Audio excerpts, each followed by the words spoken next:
Hi there. This video will show you how to download the ECLS-K 2010-2011 data files and install the ECB, as well as how to extract the files from the ECB. All right, so this will not work on a Mac, so I will switch over to my Windows 10 virtual machine. What you're going to do is you're going to go to this website right here, and you're going to download two files. First, you're going to download the installation files, and then you're also going to download the data files, which are called the child K2P files. So for convenience, I've downloaded these earlier. They're right here. What you're going to do is you're going to double click on one of the files, and you're going to click extract all. And then right here, we want to make sure that we know where we're extracting our files. So I'm going to download it to my C disk and into a folder that I've created called ECLS-K 2010-2011. And you're just going to hit select folder, and then all the files will go to that folder. Since I've already done this, I'm not going to do this again. But once you've done that, go back to your downloads, and you're going to do the same thing with the child K2. So you're going to double click, extract all, and make sure that you go to your local disk and put it in the correct folder. All right, so once you've done that, we're gonna download the ECB now, which should be right here. We're gonna install it actually. So if you double click this and go through the prompts, it'll help you to install the codebook itself. All right, and once you've done that, you should see an icon like this right here, and that's gonna open up the codebook for you. So I've double clicked on that, and here it is here. All right, and then so navigating the database is a little bit difficult, but you can search for some variables. So for example, if I want the income variable, I can type in income. Here are the variables. I can push it over there. Maybe I want some other income variables like this one, and you're just going to add them as much as you want. And so let's say that I'm ready to extract my SPSS file. I'm going to extract SPSS and make sure that I've selected the C drive because that's where I've saved all my files earlier. Click OK.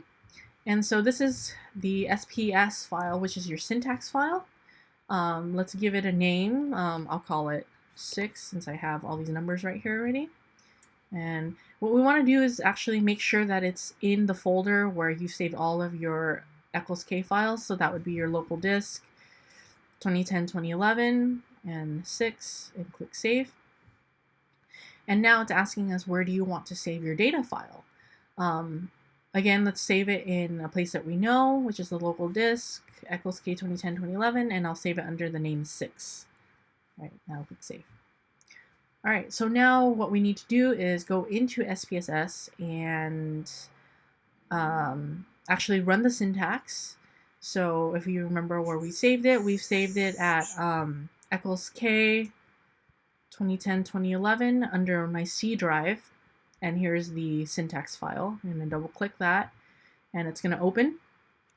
Now, the one thing that we need to change is the directory, which is right here. Currently, it says that my data file is in the local disk, which is not correct. It's actually in the local disk in the ECLS-K folder, right? And we see that right here because that's where it is, the local disk and the ECLS-K folder. So we're going to change that here to the ECLS-K 2010-11. And now we have the correct directory. And if you scroll down, just one thing I wanted to point out is it says there's a command that says save out file, the C, ECLS-K, and the 6 file. This is correct. If you remember earlier when we were in the codebook, we actually saved the 6.save file to the ECLS-K folder. So we're going to highlight all of it, and we're going to run it. And it's going to take some time to run because it's a huge file.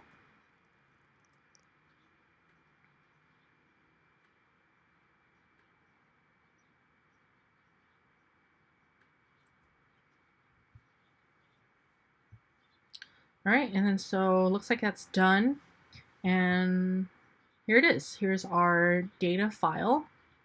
And since I don't like saving everything into my ECLS-K folder, now that I actually have the data set, I'm going to save as, and I'm going to save it into my McNair thesis SPSS folder, and I'll call it data file 3, and I'll save it. And just to make sure that it's actually there, I'm going to go to the McNair thesis folder, and I'm going to double click data file 3, and here it is. So all of our variables are here, and feel free to run your analyses from here. And let me know if you have any questions or comments, and thanks for watching.